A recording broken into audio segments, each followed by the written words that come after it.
Менее 2 недель осталось до окончания приема заявок на международную премию «Мы вместе». Проводится она с целью поддержки лидеров социальных инициатив, направленных на улучшение качества жизни людей.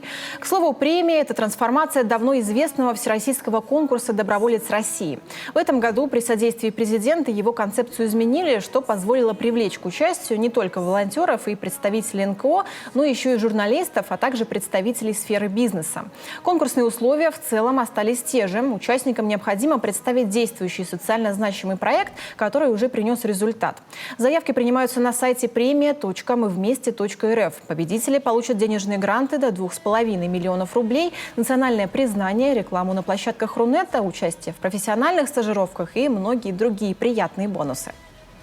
Всем известный всероссийский конкурс «Доброволец России» перетрансформировался в данную премию. Прошлый год нам показал, что в нашей стране много неравнодушных людей, которые готовы объединиться, сплотиться, помочь тем, кому необходима помощь. И, наверное, это и было такое основное решение включить в премию еще дополнительные треки, то есть возможность принять участие в премии могут не только волонтеры и некоммерческие организации, но также представители малого крупного бизнеса, а также представители СМИ.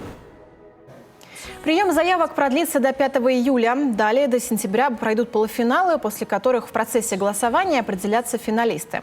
Награждение победителей состоится в Москве в декабре.